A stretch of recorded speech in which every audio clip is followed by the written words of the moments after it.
మా శరీరములో మేము ప్రభువా ఇంకా సజీవముగా ఉన్నప్పుడే, శక్తిని కలిగి ఉన్నప్పుడే, ఆరోగ్యాన్ని కలిగి ఉన్నప్పుడే మిమ్మును ఆరాధించేవారముగా, ప్రేమించేవారముగా, ఘనపరిచేవారముగా, మిమ్మును అనుసరించేవారముగా మేము ఉండినట్లు సహాయము చేయండి. మిమ్మును ప్రేమించువారు బలముతో ఉదయించు సూర్యుని వలె ఉందురు అని మీ వాక్యం సెలవిస్తూ ఉంది. ఆ రీతిగా మేము ఉండగలుగుటకు సహాయం చేయండి. యేసు ఆత్మ బలముతో గలీలయకు తిరిగి వెళ్ళి అని మీ వాక్యంలో మేము చూస్తాం. మీ పరిశుద్ధాత్మతో నింపబడి మీ కొరకు శక్తివంతమైన జీవితాన్ని జీవించుటకు మా ప్రభువా మీరు కనికరించి సహాయం చేయండి. ప్రభువా కృప చూపించండి నాయన. గాలికి పొట్టువలే ఎగిరిపోయేవారముగా ఉండక మీ కొరకు ప్రభువా అన్ని పరిస్థితుల్లో, అన్ని సమయాల్లో మీ పక్షమందు నిలబడగలుగుటకు సహాయం చేయండి.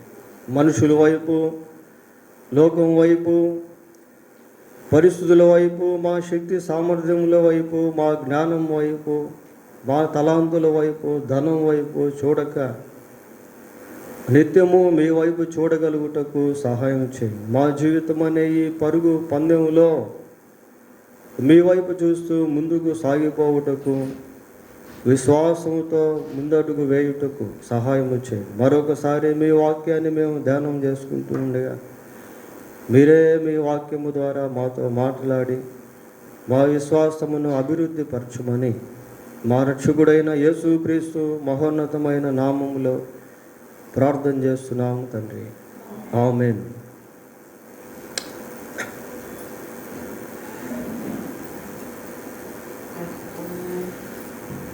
ఈరోజు ఒక మంచి సందేశాన్ని మనం వినబోతూ ఉన్నాం. ఈ సందేశం పేరు ఏంటి అంటే అతీతమైన దైవ కార్యాలు, the impossible acts of God. అతీతమైన దేవుని కార్యాలు. దేవుని యొక్క కార్యాలు ఎలాంటివి అని అంటే అవి మానవ మనస్సుకు అందనటువంటివి, భౌతిక సంబంధమైన నేత్రాలతో చూడలేనటువంటివి. We can't imagine the acts of God sometimes. కొన్నిసార్లు దేవుని యొక్క కార్యాలు మన ఊహకు అందవు. ప్రియులారా, ఒక ఊరిలో ఒక సేవకుడు ఉండేవాడు. ఆ సేవకునికి ఇద్దరు కుమార్తెలకు కూడా వివాహం చేశాడు. వివాహం చేసిన తర్వాత ఒకరోజు పెద్ద కుమార్తె ఇంటికి వెళ్ళాడు. వెళ్ళి అమ్మ బాగున్నావంటే బాగున్నాను నాన్న, మీరు ఎలా ఉన్నారు అని చెప్పి అడిగి, నాన్నగారు మా కోసం ప్రార్థన చేయండి అని అంటే, దేని గురించి అమ్మా అన్నాడు. ఇదిగో పంటలు వేసాము, పొలం ఎండిపోతూ ఉంది, బాగా వర్షం పడేటట్టు ప్రార్థన చేయండి నాన్నగారు అంటే, ఆ సేవకుడు ప్రార్థన చేసి ప్రభువా మంచి వర్షం కురిపించు ప్రభువా అని ప్రార్థన చేశాడు. చేసిన తర్వాత చిన్న కుమార్తె ఇంటికి వెళ్ళాడు. అమ్మ బాగున్నామంటే బాగున్నాను నాన్నగారు అని చెప్పి పరామర్శించిన తర్వాత, మా కోసం ప్రార్థన చేయండి నాన్నగారు అని.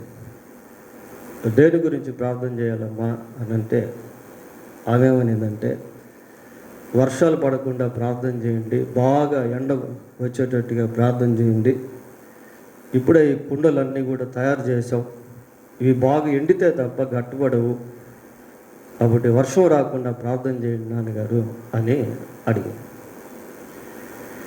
ఈ పెద్ద కుమార్తె ఇంటికి చిన్న కుమార్తె ఇంటికి మధ్య దూరం ఎంత అంటే ఈ నుంచి గాయత్రి నగర్ దాకా అనుకోండి, అంత డిస్టెన్స్. పెద్ద కుమార్తె ఏమో వర్షం కొరకు ప్రార్థన చేయమంటే, చిన్న కుమార్తె ఏమో వర్షం పడకుండా ప్రార్థన చేయమని అడిగి, అప్పుడు ఈ సేవకుడు ఏం చేశాడంటే అదే విధంగా ప్రార్థన చేశాడు. పెద్ద కుమార్తె ఇంటి దగ్గర బాగా వర్షం పడేటట్టు సహాయం చేయండి ప్రభువా అని ప్రార్థన చేశాడు. చిన్న కుమార్తె ఇంటి దగ్గర బాగా ఎండ కాసేటట్టు ప్రార్థన చేయమని సహాయం చేయమని ప్రార్థన చేశాడు. 2 days అయిన తర్వాత భయంకరమైనటువంటి వర్షం ప్రియులారా. ఈ పెద్ద కుమార్తె ఇంటి దగ్గర బాగా వర్షం ఉంది, కానీ చిన్న కుమార్తె ఇంటి దగ్గర వర్షం లేదు. డిస్టెన్స్ ఎంత అని చెప్పాను, అరౌండ్ కొంత దూరమే. దేవుని కార్యాలు అలాగే ఉంటాయి. We can't imagine the acts of God. ప్రియులారా, అతీతమైనటువంటి కార్యాలను దేవుడు చేసేటువంటి వాడు. మనం యాచన అనేటువంటి పుస్తకాన్ని విడుదల చేశాం. ఈ బుక్ విడుదల చేయబోయే ముందు దీని కొరకు కొన్ని సంవత్సరాలుగా ప్రార్థన చేయడం జరిగింది. దీని యొక్క ఈ టైటిల్ పేజీ డిజైన్ కోసం సుమారుగా 200 సార్లు ఇంచుమించు ఎడిటింగ్ చేసాం. మనమే చేసాం ఇంట్లో. ఈ బొమ్మను గురించి ఎడిటింగ్ చేస్తూ ఉన్నప్పుడు 3 కలర్స్ వచ్చాయి. ఒకటి మజంతా కలరు, ఇంకొకటి మీడియం రెడ్, ఇంకొకటి డార్క్ రెడ్. ఈ మూడిట్లో ఏదో ఒకటి చూస్ చేసుకోవాలి. ప్రింటింగ్ అప్పుడు 3 రావు, ఒకటే వస్తుంది. మజంతా రెడ్ అయినా రావాలి, మీడియం రెడ్ అయినా రావాలి, అయితే డార్క్ రెడ్ అయినా రావాలి. దాదాపు 200 టైమ్స్ ఎడిటింగ్ చేసిన తర్వాత 3 నచ్చాయి. ప్రభువుని అడుగుతూ ఉన్నాం, ప్రభువా మరి ఈ 3 బాగున్నాయి, కానీ ఏదైనా ఒకటే సెలెక్ట్ చేసుకోవాలి, ఈ మూడిట్లో ఏది మీ చిత్తము అని ప్రార్థన చేసి వెళ్ళి ప్రింటింగ్ చేపిస్తే చాలా ఆశ్చర్యం అనిపించింది. ఏంటి అని అంటే, ఆ ప్రింటింగ్లో మజంతా రెడ్ వచ్చింది, మీడియం రెడ్ వచ్చింది, డార్క్ రెడ్ కూడా వచ్చింది. Pillar 2 tracks. ఇది నేను చూపిస్తుంది మీకు శాంపిల్. ఇంట్లో ఉన్నాయి, ఇంకా చాలా ఉన్నాయి. నేను ఇది చూసినప్పుడు చాలా ఆశ్చర్యం అనిపించింది. దీంట్లో మజంతా రెడ్ అనేటువంటిది ఇది, మీడియం రెడ్ వచ్చి ఇది, డార్క్ రెడ్ వచ్చి ఇది. ఏదైనా ఒకటే రావాలి. నాకు చాలా ఆశ్చర్యం అనిపించింది పిల్లలు. ఆ బండిల్స్ ఓపెన్ చేసి చూస్తూ ఉంటే ఏదైనా ఒకటే రావాల్సింది, 3 ఎట్లాగా వచ్చాయబ్బా అనిపించింది. So nothing is impossible to God. నిర్గమకాండము 10వ అధ్యాయము 22-23 వచనాలు ఒకసారి చూడండి. నిర్గమకాండం 10వ అధ్యాయం 22-23 వచనాలు. మోషే ఆకాశం వైపు తన చెయ్యి ఎత్తినప్పుడు ఐగుప్తు దేశం అంతయు 3 దినములు గాఢాంధకారమాయను. 3 దినములు ఒకనినొకడు కనుగొనలేదు, లేవలేకపోయాడు. 3 దినాలు ప్రియులారా, కట్టిక చీకటి, రాత్రింబగలు. అసలు ఎవరుగా ఎటు వెళ్ళలేనటువంటి స్థితి. అక్కడే ఉండిపోయారు స్టాండ్ బైగా. ఆ తర్వాత చదవండి. అయినను ఇశ్రాయేలీయులందరికీ వారి నివాసములలో వెలుగుండెను. ఇశ్రాయేల్ ఎక్కడో వేరే దేశంలో లేరు పిల్లలు, అదే దేశంలో ఉన్నారు.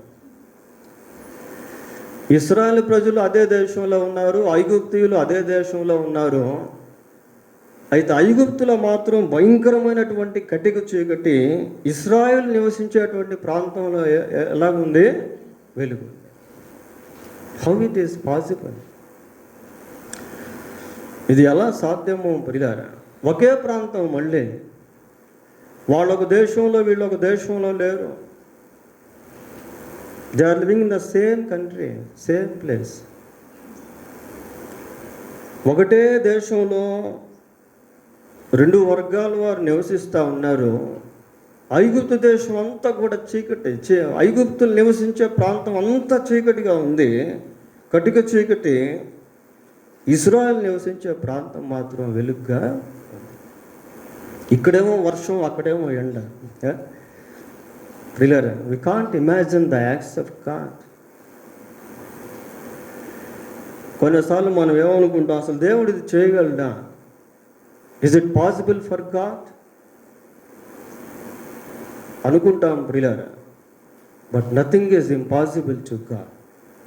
దేవునికి అసాధ్యమైనది ఏది కూడా లేదు. ఒక కార్పెంటర్ టేబుల్ చేశాడు అంటే ఆ టేబుల్ చేసినటువంటి చెక్క ఒక చెట్టులోంచి తీసుకొచ్చినటువంటిది. చెట్టులో ఉన్న చెక్కను తీసుకొచ్చి ఆ చెక్కతో టేబుల్ చేశాడు. అంటే ఉన్న పదార్థంలో నుంచి ఇంకొక రూపాన్ని ఏర్పాటు చేశాడు. కానీ దేవుడు అట్లా కాదు, శూన్యములో ఆయన సృష్టిని చేశాడు. ఏమీ లేనటువంటి దాంట్లో దేవుడు తన కార్యాన్ని జరిగిస్తూ వచ్చాడు ప్రియులారా. హెబ్రీ పత్రిక 11వ అధ్యాయము 3వ వచనం ఒకసారి చూడండి. హెబ్రీ పత్రిక 11:3. ప్రపంచములు దేవుని వాక్యము వలన నిర్మాణమైనవనియు దృశ్యమైనది కనబడేడు పదార్థముల చేత నిర్మింపబడలేదు. చాలా కనబడేడి పదార్థముల చేత నిర్మింపబడలేదు. ఏంటి? దృశ్యమైనవి. చెట్టు కనిపిస్తూ ఉంది, చెట్టులో నుంచి చెక్క తీసుకొచ్చి టేబుల్ చేశాడు ప్రియులారా. కానీ దేవుని క్రియేషన్ ఎలాగుంది అంటే కనబడే పదార్థాలు లేవు అక్కడ, కనబడేటువంటి పదార్థాలు లేవు అక్కడ. కనబడనటువంటి దాంట్లో కనబడేటువంటి వాటిని దేవుడు సృష్టించాడు. He created everything out of nothing. శూన్యములో నుండి దేవుడు సృష్టిని చేశాడు. గ్రహాలు, ఉపగ్రహాలు, ఉల్కలు, నక్షత్రాలు. ప్రియులారా, ఎంత గొప్ప దేవుడో! బైబిల్ని మనం గమనించినప్పుడు ఈ అతీతమైనటువంటి కార్యాలు అక్కడక్కడ మనం చూస్తాం. చాలా ఉన్నాయి ప్రియులారా. ఓల్డ్ టెస్టిమెంట్లో, న్యూ టెస్టిమెంట్లో చాలా ఉన్నాయి. అయితే ఈరోజు 3 విషయాలను, 3 కార్యాలను మనం ధ్యానం చేయబోతున్నాం. చూడండి, నిర్గమకాండం 14వ అధ్యాయం. నిర్గమకాండం 14వ అధ్యాయము 22వ వచనాన్ని, నీళ్లు విభజింపబడగా ఇశ్రాయేలీయులు సముద్రము మధ్యను ఆరిన నేల మీద నడిచిపోయిరి. ఆ నీళ్లు వారి కుడి ఎడమ ప్రక్కలను వారికి గోడవలే ఉండేది. పిల్లలు, నీళ్లు విభజించబడి, ఏది? సముద్రం నీళ్ళు, రెడ్ సీ, ఎర్ర సముద్రం నీళ్లు విభజింపబడి ఆరిన నేల ఏర్పడింది. ఆ నేలకు చుట్టూ నీళ్లు ఎలాగున్నాయి? గోడల్లాగా ఉన్నాయి. వాటర్ ఫాల్స్ చూశారు కానీ వాటర్ వాల్స్ చూసారా? We can't see the water walls. కానీ ఇక్కడ వాటర్ వాల్స్ ఉన్నాయి ప్రియులారా. వారి ఇరుపక్కల నీళ్లు ఎలాగున్నాయట? గోడలాగా ఉన్నాయి. అసలు నిజంగా ఈ చదువుతూ ఉంటే చాలా ఆశ్చర్యం అనిపిస్తుంది. అక్కడ సందర్భం ఎలాంటిది అని అంటే, ఇశ్రాయేల్ ప్రజలు ఐగుప్తు దేశం నుండి ప్రయాణం అయ్యారు. కానానికి వాళ్ళు వెళ్తున్నారు. దేవుడు వారిని తీసుకెళ్తా ఉన్నాడు. తీసుకెళ్తూ ఉంటే ఐగుప్తీయులు వారిని మళ్ళా వెంబడిస్తూ ఉన్నారు. అసలు నీళ్లు గోడల వలె ఎలాగ మారగలవు ప్రియులారా? How can we divide the water? మనం నీళ్ళని ఏ విధంగా విభజించగలం? ఒకవేళ గాలి ఆ విభజనలోకి ఉన్నట్లయితే ఇశ్రాయేల్ అందరూ ఎగిరిపోయేవాళ్ళు గాలికి. కొన్నిసార్లు నీళ్లు మనం ఫ్రిడ్జ్లో పెట్టినప్పుడు ఏమవుతుంది, ద్రవ పదార్థం పోయి ఘన పదార్థం అయిపోద్ది. ఒకవేళ ఇన్ కేసు ఆ నీళ్లు ఘన పదార్థంలో ఉండి గోడలుగా ఉంటే ఇశ్రాయేలీలు ప్రయాణం చేసేటప్పుడు వాళ్ళు ఐసుగా మారిపోవాలి. అంతే కదా. ఐస్ మధ్య తీసుకెళ్ళి ఏదైనా ఒక వస్తువు మనం పెట్టామనుకోండి, దాని చలనం స్పర్శ కోల్పోతుంది. అంత పెద్ద జలం నీళ్లు గోడల్లాగా ఉంటే ప్రజలు వెళ్తూ ఉన్నప్పుడు ఏమైపోతారు, they should become icebergs. అలాగని నేల ఏమైనా బురదగా ఉందా, అది కూడా లేదు. ఎలాగుందని చదివాము, ఆరిన నేల ప్రియులారా. ఆ అద్భుతమైనటువంటి కార్యాన్ని ఇటు ఇశ్రాయేలీలు చూశారు, అటు ఐగుప్తీయులు కూడా చూశారు. దేవునికి అసాధ్యమైంది ఏదీ లేదు ప్రియులారా. దేవుని కార్యాలు చాలా అమోఘమైనటువంటివి. సామెతల గ్రంథం 30వ అధ్యాయము 4వ వచనం ఒకసారి చూడండి. ఆకాశమునకు ఎక్కి మరలా దిగిన వాడెవడో, తన పిడికిళ్లతో గాలిని పట్టుకున్నవాడు ఎవడో, బట్టలో నీళ్లు మూట కట్టినవాడు. ఏమంటే బట్టలో మనం నీళ్లు మూట కట్టగలమా? పిడికిలతో గాలిని మనం బిగిసి పట్టగలమా? ప్రియులారా, ఇవన్నీ మనకు అసాధ్యమైనటువంటివి. కానీ దేవునికి సమస్తము సాధ్యం. మన జీవితంలో కూడా కొన్నిసార్లు కొన్ని కార్యాలు మన శక్తికి మించినవిగా ఉంటాయి. we can't achieve such kind of difficulties. అటువంటి వాటిని మనము పొందుకోలేము ప్రియులారా, అనుభవించలేము. కానీ ఇక్కడ మనం నేర్చుకోవాల్సింది ఏంటి అంటే, మనకు అసాధ్యమైంది దేవునికి సాధ్యం. ఇప్పుడు ఇశ్రాయేల్ పరిస్థితి ఎటు తప్పించుకోలేనటువంటి పరిస్థితి ప్రియులారా. వెనకాలేమో ఫరో సైన్యం, ముందు చూస్తే ఎర్ర సముద్రం. వాళ్ళు అటు ముందుకు వెళ్ళలేరు, ఇటు వెనక్కి కూడా వెళ్ళలేరు. అర్థం కాని పరిస్థితి, ఏం చేయాలో తెలియనటువంటి పరిస్థితి, ఎటు వెళ్ళాలో తెలియనటువంటి పరిస్థితి ప్రియులారా. అటువంటి సమయంలో దేవుడు వారి కొరకు ఒక అద్భుతాన్ని సిద్ధపరిచాడు. ఈ అద్భుతాన్ని ఇద్దరు కూడా అనుభవించారు. ఇటు ఇశ్రాయేల్ ప్రజలు అనుభవించారు, అటు ఐగుప్తీయులు కూడా అనుభవించారు. అయితే బానిసలుగా మారాల్సినటువంటి ఇశ్రాయేలీలు స్వతంత్రులయ్యారు.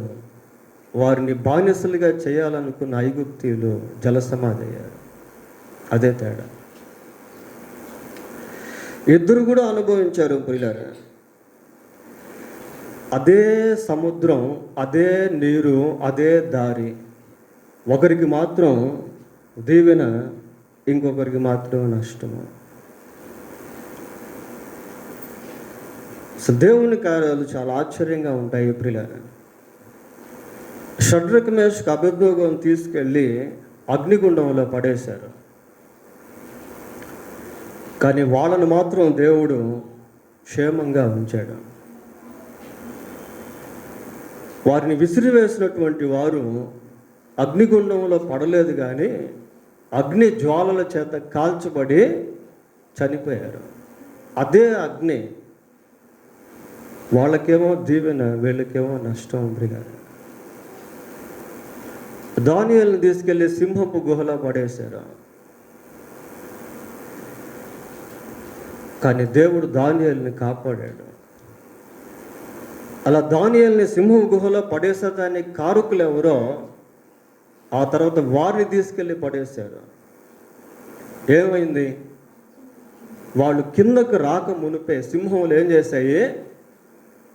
వాళ్ళు కింద కూడా పడలే, ఇంకా ఆ గుహకు అడుగు భాగమునికి రాక మునిపే సింహములు వాళ్ళ ఎముకలను పొడి చేశాయట ప్రియులారా. అంత ఆకలితో ఉన్నాయి సింహాలు, కానీ దానియేలుని మాత్రం ఏం చేయలేదు. అదే గుహ, అదే సింహాలు. ఇటు దానియేలు కాపాడబడ్డాడు, అటు దానియేలు మీద నేరం మోపినటువంటి వాళ్ళు శిక్షింపబడ్డారు. పిల్లల, దేవుడు ఎటువంటి కార్యాలు ఎవరి జీవితంలో ఎప్పుడు ఏ విధంగా చేస్తాడో మనకు తెలియదు. But we must trust in God. దేవుని యందు మనం విశ్వాసము, నమ్మకము ఉంచాలి ప్రియులారా. మనం దేవుని ఎడల ఎప్పుడైతే నమ్మకం ఉంచుతామో, there we can indulge the power of God. అక్కడ దేవుని యొక్క శక్తిని మనం తాకేటువంటి వారంగా ఉంటాం. ఇద్దరు గుడ్డి వాళ్ళు వచ్చారు ప్రభు దగ్గరికి. ప్రభు అన్నాడు, ఏమన్నాడంటే, ఇది నేను చేయగలనని మీరు నమ్ముచున్నారా? నమ్ముచున్నాం ప్రభు అని వాడు అన్నాడు. ప్రభు అన్నాడు, మీ నమ్మిక చొప్పున మీకు కలుగున్నారు. Immediately they got a sight. వెంటనే వాళ్ళు దృష్టి పొందారు ప్రియులారా. దేవునికి అసాధ్యమైనది ఏది కూడా లేవు. ఆయన కార్యాలు ఎలాంటివి అంటే అతీతమైన కార్యాలు. కొన్నిసార్లు మనం అనుకుంటాం, ఇది జరుగుతుందా, దీన్ని నేను పొందుకుంటానా అనుకుంటాం ప్రియులారా. యెషయా ప్రవక్త చేత హెచ్చరిక నొందినటువంటి రాజు అయిన హిజ్కియా చనిపోయే సమయంలో కన్నీటితో దేవుని సన్నిధిలో ప్రార్థన చేశాడు. Even though he was a king, he can't extend his life time. హిజ్కియా రాజే, కానీ తన జీవిత కాలాన్ని మాత్రం పొడిగించుకునేటువంటి శక్తి ఆయన దగ్గర లేదు. కన్నీటితో ప్రార్థన చేస్తే దేవుడు ఆయనకి మళ్ళీ ఆయుష్ను ఇచ్చాడు. ఎన్ని సంవత్సరాలు? 15 సంవత్సరాలు పిల్లలు. నిజంగా ఇవన్నీ మనం ఆలోచన చేస్తూ ఉంటే మనం సేవిస్తున్నటువంటి దేవుడు ఎంత గొప్పవాడో అనేది మనకు అర్థం కావాలి. Nowadays we are unable to understand whom we are serving, what kind of capacity he has. ఆయన ఎటువంటి శక్తి కలిగిన వాడో, మనం ఎవరిని సేవిస్తున్నామో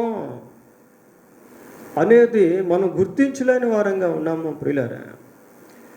ఏదో మందిరానికి వస్తున్నాం, పోతున్నాం, బైబిల్ చదువుతాం, ఈ స్టోరీ చాలా బాగుంది, ఆ స్టోరీ చాలా బాగుంది, దేవుడు ఇన్ని అద్భుతాలు చేశాడు, దేవుడు అన్ని అద్భుతాలు చేశాడని మనం అనుకుంటున్నాం ప్రియులారా. But God wants us to experience his miracles. అయితే దేవుడు మనం కూడా తన అద్భుతాలను అనుభవించాలని కోరుతూ ఉన్నాడు. అతీతమైన దైవ కార్యాలు. రెండవదిగా 3 విషయాలు చెప్తాను. రెండవదిగా ఇర్మియా గ్రంథం 17వ అధ్యాయము. ఇర్మియా గ్రంథం 17వ అధ్యాయము 9వ వచనం చదువుదాం. హృదయము అన్నిటికంటే మోసకరమైనది, అది ఘోరమైన వ్యాధి గలది, దాన్ని గ్రహింపగలవాడు ఎవరు? హృదయము అన్నిటికంటే మోసకరమైనది.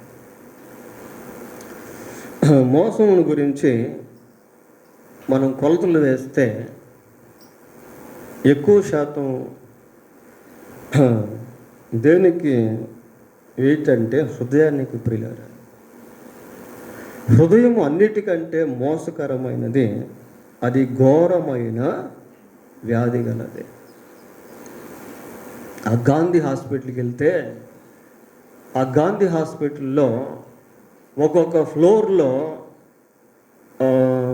రకరకాల వార్డ్స్ అనేవి ఉన్నాయి ప్రియులారా. ఒక్కొక్క వార్డులో ఒక్కొక్క విధమైనటువంటి ట్రీట్మెంట్.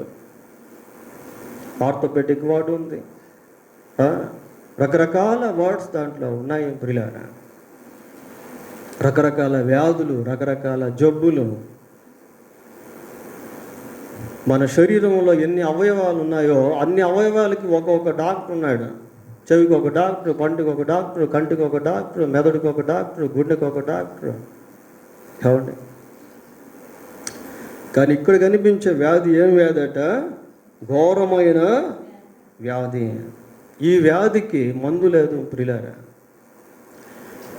ఈ హృదయంలో ఉండే ఘోరమైనటువంటి వ్యాధికి మందే లేదు. ఈ వ్యాధికి వైద్యుడే లేడు. ఇది ఘోరమైన వ్యాధి కలిగింది. There is no any treatment, there is no any doctor, there is no any medicine. అటువంటిది హృదయము ప్రియులారా. హృదయం చాలా భయంకరమైనది. We can't change our heart. ఇర్మియా గ్రంథం 13వ అధ్యాయము 23వ వచనం చదవండి. కూషు దేశస్థుడు తన చర్మమును మార్చుకొనగలడా? చిరుత పులి తన మచ్చలను మార్చుకొనగలదా? మార్చుకొనగలిగిన ఎడల కీడు చేయుటకు అలవాటు పడిన మీరును మేలు చేయ వల్ల పడును. చూస్తున్నారా వచనం ఎలాగుందో? ఒక్కదానికి 2 ఇలిస్ట్రేషన్స్ ఇచ్చాడు ప్రియులారా. ఒక విషయం అర్థమయ్యేదాని కొరకు ఒకే వచనంలో 2 ఉదాహరణలు అనేటువంటివి ఇవ్వబడ్డాయి. మొదటి ఉదాహరణ ఏంటి? కూషు దేశస్థుడు తన చర్మమును మార్చుకొనగలడా? కూషు దేశం అంటే ఆఫ్రికా ప్రియులారా. ఆఫ్రికాలో ప్రజలు ఎలాగుంటారు తెలుసా? ఆఫ్రికాలో ప్రజలు ఎలాగుంటారు? నీగ్రోస్ మనం విన్నాం కదా. నీగ్రోస్ ఎట్లుంటారు? నల్లగా ఉంటారు. We can't see the complexion, dense of darkness. చీకట్లో వాళ్ళని మనం గుర్తుపట్టలేము ప్రియులారా. నల్లగా ఉంటారు. కూషు దేశస్థుడు తన చర్మమును మార్చుకొనగలడా? ఆ చర్మాన్ని మార్చలేడు. ఎన్ని సోప్స్ వాడినా, ఎంత కాస్మెటిక్స్ యూజ్ చేసినా they can't change the skin. వాళ్ళ చర్మం అంతే. వాళ్ళని తీసుకెళ్ళి అమెరికా దేశంలో పెట్టామనుకోండి, అమెరికా దేశంలో 50 సంవత్సరాలు వాళ్ళు ఉన్నా కూడా ఈ ఆఫ్రికా దేశంలో ఉన్నప్పుడు ఎలాగైతే ఉన్నారో అక్కడ కూడా అలాగే ఉంటారు వాళ్ళు. ఎందుకంటే వాళ్ళ చర్మం ఇంక అంతే. ఆ చర్మాన్ని మార్చలేము ప్రియులారా. తర్వాత ఏంటి? ఇంకో ఉదాహరణ ఏంటి? చిరుతపులి. చిరుతపులికి ఏమున్నాయి? మచ్చలు ఉన్నాయి, డాట్స్ ఉన్నాయి. ఆ డాట్స్ ఎప్పుడు కూడా మారవు. అంతే. ఆ డాట్స్ ఎప్పుడు కూడా అలాగే ఉంటాయి ప్రియులారా. ఆ పులిని ఏ ప్రాంతానికి తీసుకెళ్ళినా కూడా ఆ డాట్స్ అనేవి అలాగే ఉండిపోతాయి. అట్టి 2 ఉదాహరణలు ఇస్తూ ఏమంటున్నాడు? ఏమన్నాడమ్మా? మార్చుకొనగలిగినడంటే అవి మార్చుకోలేవు, ఇంక అంతే. అవి కీడు చేయుటకు అలవాటు పడిన మీరును మేలు చేయ వల్ల పడును. అవి మారుతాయి. అవి మారవు కాబట్టి ఇవి మారవు. కీడు చేయుటకు అలవాటు పడినటువంటి మీరు మేలు చేసేదానికి ఇక వీలు పడదు. ఎందుకంటే మీ స్వభావం అలాంటిది, మీ నేచర్ అలాంటిదే. మానవుని యొక్క స్వభావం ఎలాంటిది అంటే అది మధ్యలో నుండి వచ్చినటువంటిది కాదు ప్రియులారా. It comes from birth. ఆదికాండం 8వ అధ్యాయం 21వ వచనం చూడండి. ఆదికాండం 8:21.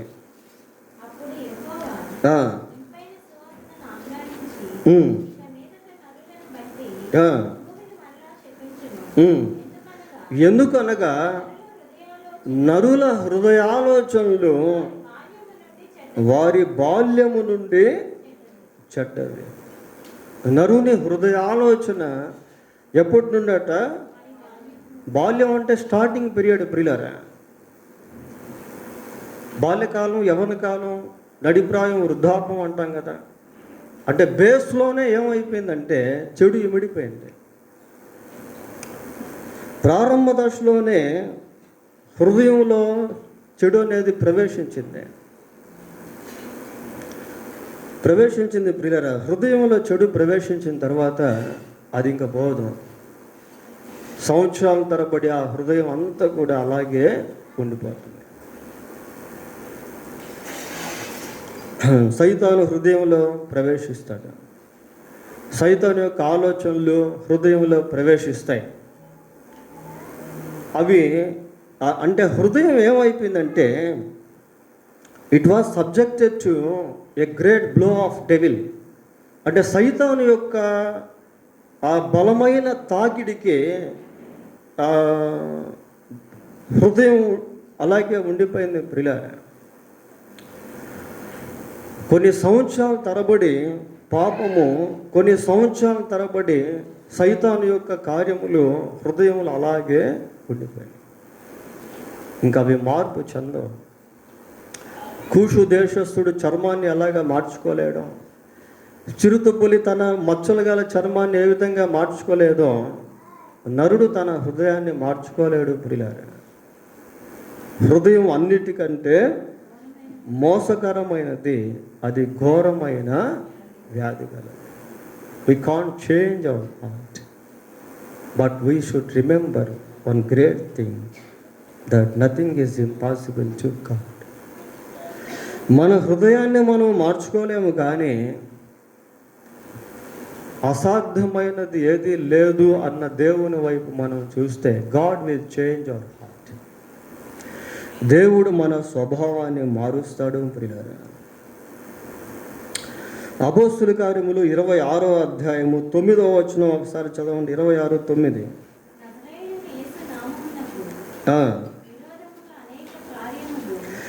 నజరేయుడైన యేసు నామమునకు విరోధముగా అనేక కార్యములు చేయవలనని నేను అనుకుంటుని,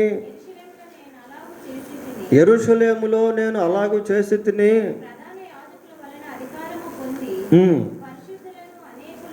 పరిశుద్ధులను అనేకులను చెరసాల్లో వేసి వారిని చంపినప్పుడు సమ్మతించి తిని, అనేక పర్యాయములు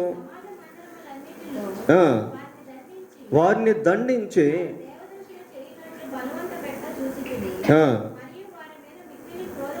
మిక్కిలి క్రోధము గలవాడనై ఇతర పట్టణములకును వెళ్ళి వారిని హింసించి. ప్రియులారా, ఇక్కడ యవనస్తుడైనటువంటి పౌలును గురించి మనం చదువుతున్నాం ఈ విషయాలు. పౌలు మంచి ఉడుకు రక్తం కలిగినటువంటి వాడిగా, ఉద్రేకం కలిగినటువంటి వాడిగా ఉన్నాడు. ఆయన జీవనోపాధి ఏంటి అంటే మనం ఏమంటాం, డేరాలు గుట్టేవాడు అంటాం. కానీ అసలు ఆయన జీవనోపాధి థీమ్ ఏంటి అంటే 9:1 చదువుతాం ప్రియులారా. అపోస్తుల కార్యం 9:1 చదవండి ఒకసారి.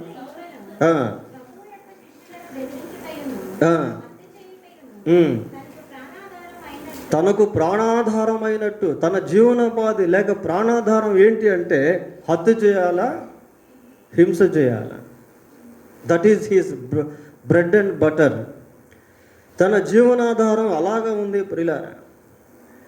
అలాంటి భయంకరమైనటువంటి స్థితిలో, ఘోరమైనటువంటి స్థితిలో జీవిస్తున్నటువంటి సౌలును యేసుక్రీస్తు ప్రభువు దర్శించాడు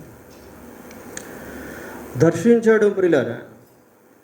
దర్శించిన తర్వాత ఏమైపోయాడు? He became a humble man. He became like a sheep. ఒక గొర్రెపిల్ల, ఒక గొర్రెలాగా మారిపోయాడు, దీనుడిగా మారిపోయాడు. ఆ క్రూరత్వం ఎటుపోయిందో తెలియదు, అహంకారం ఎటుపోయిందో తెలియదు, ఆ హత్యా మనసు ఎటుపోయిందో తెలియదు, ఆ హింసాత్మకమైనటువంటి స్థితి ఎట్టపోయిందో తెలియదు. హృదయం అంతా కూడా మారిపోయింది ప్రియులారా. How it was possible? ఇది ఎలా సాధ్యము అంటే యేసుక్రీస్తు ప్రభువు సౌలును దర్శించి పౌలుగా మార్చాడు, హృదయాన్ని మార్చేస్తాడు. ఆయన తలంపులు మారిపోయినాయి, ఆలోచనలు మారిపోయినాయి ప్రియులారా. లైఫే మారిపోయింది. అందుకే అంటాడు, ఎవడైనా నువ్వు క్రీస్తునందు ఉన్న ఎడల వాడు నూతన సృష్టి అంటే ఏంటంటే ఆ పాతది ఇంకా కనబడటం లేదు ప్రియులారా. ఏమండి, మన జీవితాల్లో ఎన్నోసార్లు వచ్చి వాక్యాన్ని వింటాం, ఎన్నో సంవత్సరాల నుంచి దేవుణ్ణి వెంబడిస్తూ ఉంటాం, కానీ ఆ ప్రాచీన స్థితి అలాగే ఉంటుంది. ఆ పాత స్వభావం, పాత ఆచారాలు, పాత పద్ధతులు, పాత ఆలోచనలు, పాత అలవాట్లు అలాగే ఉంటాయి ప్రియులారా.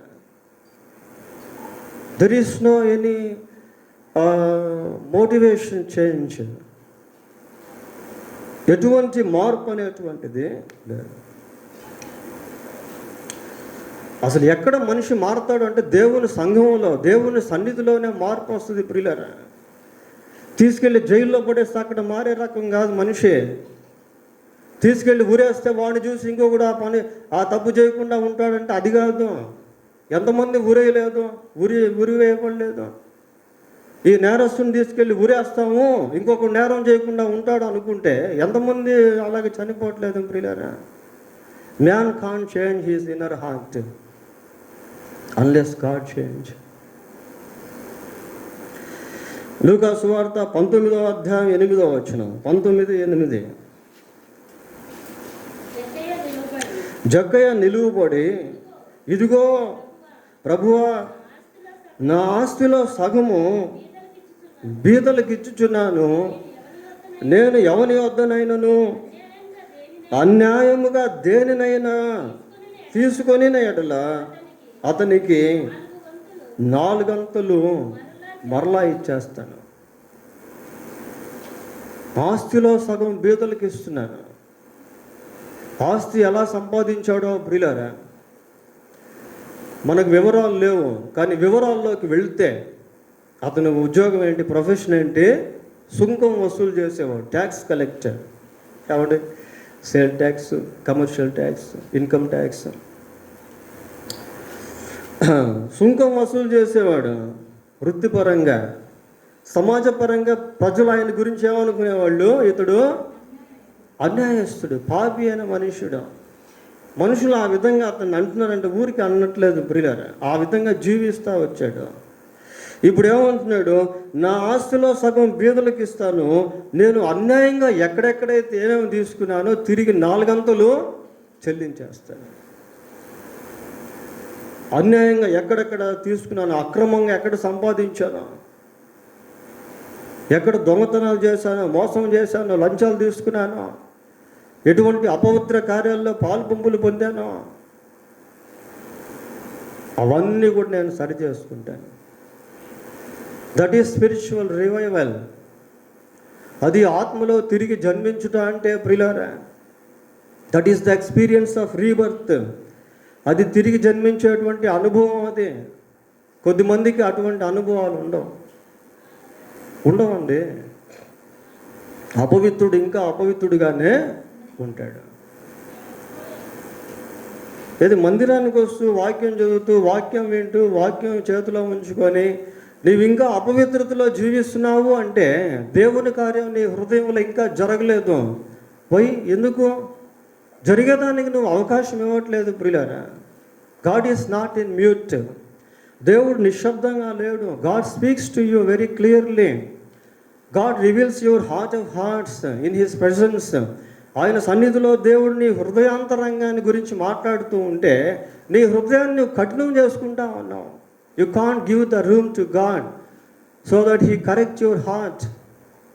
నీ హృదయాన్ని దేవుడు సరిచేసేదానికి నీవు దేవునికి అవకాశం ఇవ్వట్లేదు. ఇదే అపోస్తుల కార్యములు 19వ అధ్యాయం 18వ వచనం చదవండి. అపోస్తుల కార్యములు 19:18. విశ్వసించిన వారు అనేకులు వచ్చి తాము చేసిన వాటిని తెలియజేసి, ఏమండి, తాము చేసిన వాటిని ఒప్పుకుంటా ఉన్నారు, తెలియజేస్తూ ఉన్నారు. నీకు ఆ ఎక్స్పీరియన్స్ ఉందా? You have such kind of confessing experience. ఒప్పుకోలు అనుభవం నీవు కలిగి ఉన్నావా? తాము చేసినవన్నీ ఏం చేస్తున్నారు? వాళ్ళు వచ్చి ఒప్పుకుంటా ఉన్నారు, తెలియజేస్తూ ఉన్నారు. పిల్లలు ఒకప్పుడు ఇదిగో నా జీవితం ఇది ఒప్పుకుంటా ఉన్నారు. కొద్దిమందికి ఒప్పుకోలు అనుభవం ఉండదు ప్రియులారా. బాప్తిజానికి ముందు నీవు తప్పకుండా ఒప్పుకోని అనుభవాన్ని కలిగి ఉండాలి. మన పాపములను మనం ఒప్పుకొనిన ఎడల ఆయన నమ్మదగిన వాడు, నీతిమంతుడు కనుక ఆయన మన పాపములను క్షమించి సమస్త దుర్నీతి నుండి మనల్ని పవిత్రులుగా చేయాలి. So you must confess. బ్రతుకున్నంత కాలము మన జీవితంలో దేవుని సన్నిధిలో ఒప్పుకోవాల్సిన వారముగానే ఉండాలి ప్రియులారా. ఎక్కడో ఒక దగ్గర ఏదో ఒక పొరపాటు, ఏదో ఒక లోటుపాటు, everyday we have some loophole. ఎప్పటికప్పుడు దేవుని దగ్గర ఒప్పుకుంటూ సరి చేసుకుంటా ఉండాలి. చదువు. మరియు మాంత్రిక విద్యను అభ్యసించిన వారు అనేకులు తమ పుస్తకములను తెచ్చి అందరి ఎదుట వాటిని కాల్చివేసిరి. పుస్తకాలు తెచ్చారు ప్రియులారా. మాంత్రిక ఈ మంత్రగాళ్ళు వీళ్ళంతా ఎలాగా వాళ్ళకి ఆ విద్య వస్తుందంటే పుస్తకాలు ఉన్నాయి. There are some books are there. సమోహన శాస్త్రం అని, వశీకరణ తంత్రం, ఇలా కొన్ని పుస్తకాలు ఉన్నాయి ప్రియులను. ఆ పుస్తకాలను అభ్యసించి దాంట్లో నుంచి ఆ విద్యను నేర్చుకొని దాని ప్రకారం వాళ్ళు చేస్తూ ఉంటారు. వాటికి విద్యలు ఉన్నాయి. చాదుబడి చేసేవాళ్ళు, మంత్ర ఉచ్చారణ చేసేవాళ్ళు, సోద్ చెప్పేవాళ్ళు, వాటికి కొన్ని అభ్యాసాలు అనేటువంటివి ఉంటాయి ప్రియులారా. కొన్ని దేశాల్లో అది పనిగా స్కూల్స్ కూడా ఉన్నాయి, పాఠశాలలు ఉన్నాయి. అక్కడ కేవలం ఈ మాంత్రిక విద్యను గురించే బోధిస్తారు. ఆ మాంత్రిక విద్యను అభ్యసించిన వాళ్ళు పుస్తకాలు తెచ్చి అందరి ఎదుట వాటిని కాల్ చేస్తారు ప్రియులారా. చాలా కాస్ట్లీ పుస్తకాలు అవి. ఏమి రాశారు అక్కడ కింద? వారి లెక్క చూడగా వాటి వెల ఎంతట 50,000 వెండి రూకలట ప్రియులారా. ఆ రోజుల్లో అంత కాస్ట్లీ పుస్తకాలు అవి. నీవు యేసుక్రీస్తునందు విశ్వాసం ఉంచినప్పుడు ఆయన కంటే ఖరీదైనటువంటి ఏది నీకు దృష్టిలో ఉండదు ప్రియులారా. ఏది ఉండదు. నువ్వు ఎక్కడో దొంగతనం చేసి ఒక కెమెరా తెచ్చి ఇంట్లో పెట్టావు, దేవుని నమ్ముకున్నావు, ఇంకా ఆ కెమెరా నువ్వు ఉంచుకోగలుగుతావా? ఎంత కాస్ట్ అయినా యు కాంట్ కీప్ ఇట్. నువ్వు ఉంచుకోలేవు. ఎందుకంటే అది అక్రమంగా తెచ్చుకున్నటువంటి వస్తువు, అది అన్యాయంగా తెచ్చుకున్నటువంటి వస్తువు, అది దొంగతనం చేసి తెచ్చుకున్నటువంటి వస్తువు అది. You can't compromise with it because you are a child of God. నీవు దేవుని బిడ్డవు కనుక దాని విషయంలో నీవు రాజీ పడలేవు. వెంటనే తిరిగి ఇచ్చేస్తావు ప్రియులారా. వెంటనే దాన్ని సరి చేసుకుంటావు. ఎందుకు అంటే నీ స్వభావంలో దేవుడు మార్పు తెచ్చాడు. నీవు ఒకప్పుడు ఉన్నటువంటి విధంగా ఇప్పుడు ఉండలేవు. Once you are a drunkard, but now you are not drinker. ఒకప్పుడు నీవు తాగుబోతువే, ఇప్పుడు నీవు తాగుబోతువు కావు. ఒకప్పుడు నీవు వ్యభిచార సంబంధమైన వ్యక్తివే, నరహంతకుడివే, ఇప్పుడు అలాంటి వ్యక్తివి కావు. ఎందుకంటే the heart of you have been changed by God. ఎందుకు అంటే నీ హృదయాన్ని దేవుడు మార్చాడు. ఇది ఇంపాసిబుల్ ప్రియులారా. అతీతమైన దైవ కార్యం అదే. జగ్గయ్య మారడం అనేది అతీతమైన దైవ కార్యం. సౌలు పౌలుగా మారడం అతీతమైనటువంటి దైవ కార్యం.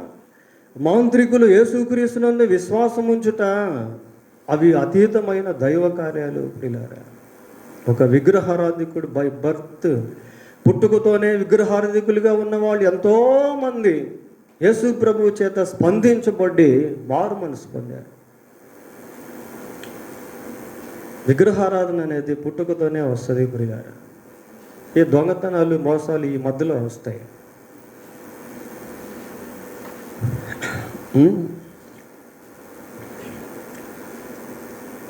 మూడవదిగా ఈరోజు మన సందేశం ఏంటి అంటే అతీతమైన దైవ కార్యం. చివరిగా మూడవది మత్తయి సువార్త 9వ అధ్యాయం, మత్తయి సువార్త 9వ అధ్యాయము 5వ వచనం. నీ పాపములు క్షమింపబడి ఉన్నవని చెప్పుట సులభమా, లేచి నడుమని చెప్పుట సులభం. ఇక్కడ 2 ప్రశ్నలు మనకు కనబడుతున్నాయి ప్రియులారా. రెండు ప్రశ్నలు మనం చూస్తూ ఉన్నాం. నీ పాపములు క్షమింపబడి ఉన్నవని చెప్పుట సులభమా, లేచి నడువమని చెప్పుట సులభమా? మామూలుగా ఆలోచిస్తే ఈ రెండు కూడా సులభము కాదు. పక్షవాయువు గల వ్యక్తిని అక్కడికి వాళ్ళు తీసుకొచ్చారు ప్రియులైన సందర్భం అది. అతను ఎంతమంది మోసుకొచ్చారు? నలుగురు మోసుకొచ్చారు. వాళ్ళు మోసుకురాకపోతే అతను రాలేడు. పక్షవాయువు కలిగినటువంటి వ్యక్తి యొక్క జీవితం ఎలాంటిది అంటే హెల్ప్లెస్ కండిషన్, నిస్సహాయ స్థితి. ఎంతో బాధ, ఎంతో వేదన, ఎంతో ఇబ్బంది. మత్తయి సువార్త 8వ అధ్యాయం 6వ వచనం చదవండి. పక్షవాయువుతో మిగుల బాధపడుచున్నాడు. చాలమ్మా. బాధ అంటున్నాడా, మిగులు బాధ అంటున్నాడు. అక్కడ మిగులు అంటే అర్థం ఏంటి? మిగులు అంటే మిక్కిలి, ఎక్కువ. పక్షవాయువుతో చాలా బాధపడుతున్నాడు, మిక్కిలి బాధపడుతున్నాడు. ప్రియులారా, ఈ పక్షవాయువు అనేది ఏంటంటే క్రానికల్ డిసీజ్. అది కొద్దిమందికి కొన్ని సంవత్సరాలుగా అలాగే ఉండిపోతుంది. అపోస్తుల కార్యములు 9వ అధ్యాయం 33వ వచనం చూడండి. 9:33. 8 ఏళ్ల నుండి మంచము పట్టిన పక్షవాయువు కలిగిన వ్యక్తి ఎన్ని సంవత్సరాలు ఉంచున్నాడంట మంచంలో? 8 సంవత్సరాలు ప్రియులారా. ఫర్ 8 years, 8 సంవత్సరాలు పక్షవాయువు కలిగి మంచంలో పడున్నాడు. ఎంత దుర్భరమైనటువంటి స్థితి. అతని జీవితం ఎవరికి కూడా ఉపయోగం ఉండదు ప్రియులారా. అతనికి కూడా ఉపయోగం ఉండదు. ఎక్కడికి వెళ్ళలేడు. ఎవరో ఒకరు అతనికి సహాయం చేయాలి. తినలేడు. కొద్దిమంది పరిస్థితి ఇంకా ఏం తెలుసా? కాళ్ళు చేతులకే కాదు, ముఖానికి కూడా పక్షవాయువు వచ్చి నోరు కూడా మాట్లాడేటువంటి వాళ్ళు ఉన్నారు. కొద్దిమంది అడగలేరు అట్లాంటి వాళ్ళు. దాహం అవుతుంది. How can they ask if they are hungry, if they are thirsting? వాళ్ళకి ఆకలైనప్పుడు, దాహం అయినప్పుడు ఏ విధంగా వాళ్ళు అడగలేరు ప్రియులారా.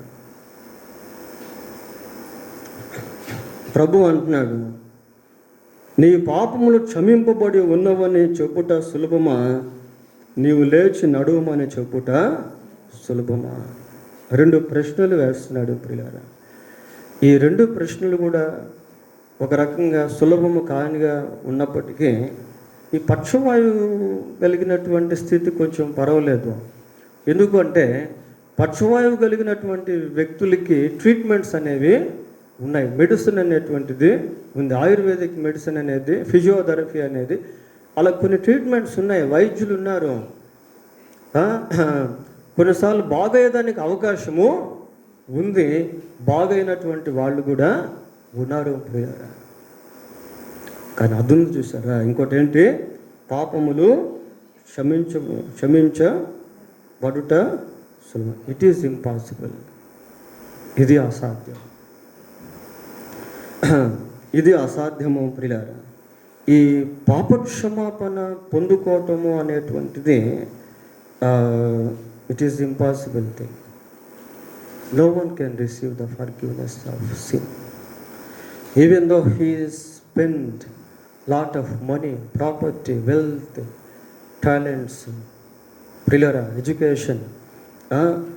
ఒక వ్యక్తి చదువుతో కానీ, డబ్బుతో కానీ, ఆస్తితో కానీ, తలాంతులతో కానీ పాపక్షమాపణ పొందుకోలేడు.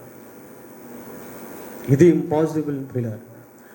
లోకంలో ఉన్న వాళ్ళు అందరూ కూడా పాపులే.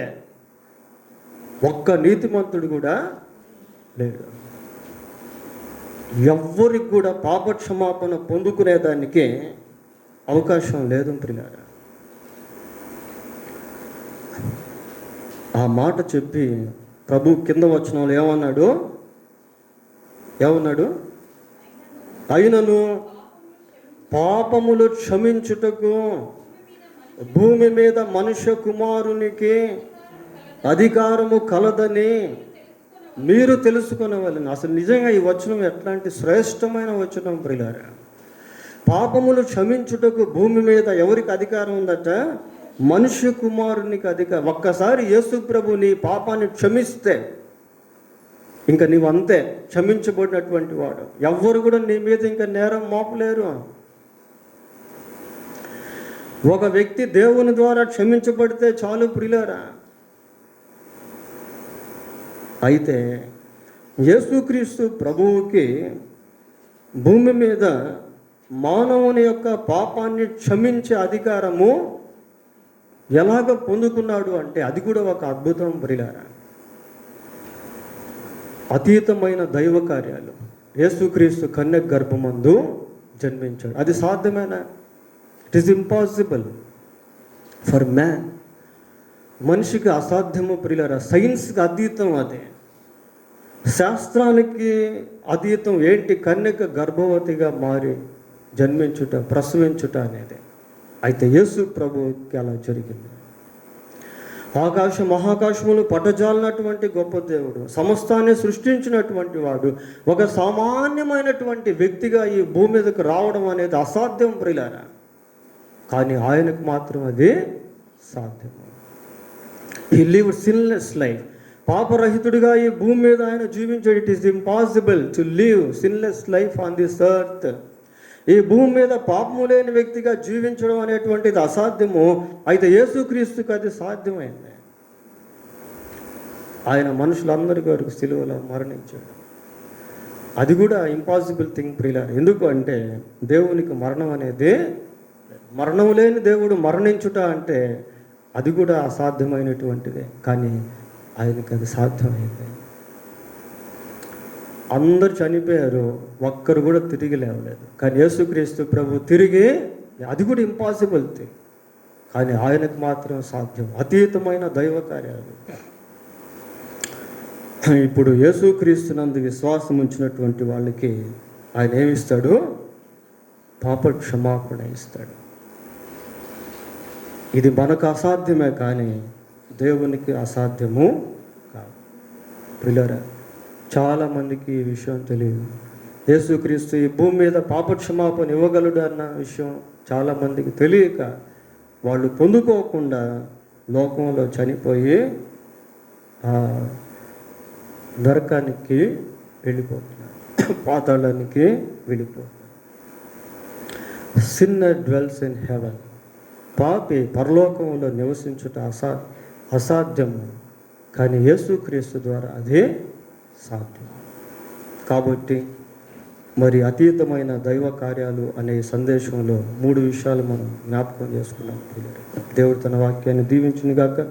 ప్రార్థన చేసుకుందాం. ప్రార్థన.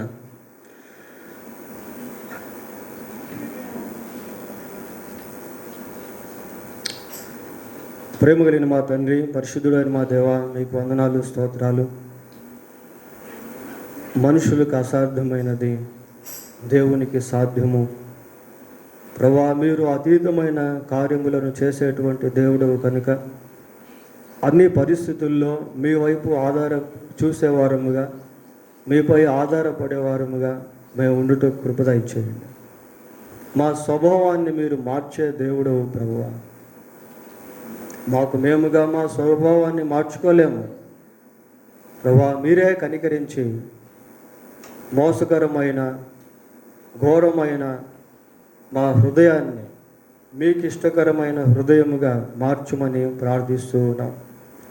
ఈ వర్తమానం విన్న వారిలో ఇంకా ఎవరైతే పాప క్షమాపణ పొందుకోలేదో నాయన, వారు అందరూ పాప క్షమాపణ పొందుకుంటూ మీ పరిశుద్ధాత్మ కార్యం దయతో జరిగించండి. మీ అందరి విశ్వాసము ద్వారా మీరు పాప క్షమాపణ ఇచ్చేటువంటి దేవుడు కనుక మీ అందరి విశ్వాసము చుట్ట కృప దయచేయమని మా రక్షకుడైన యేసుక్రీస్తు ఉన్నతమైన నామములో ప్రార్థన చేస్తున్నాము తండ్రి. ఆమేన్.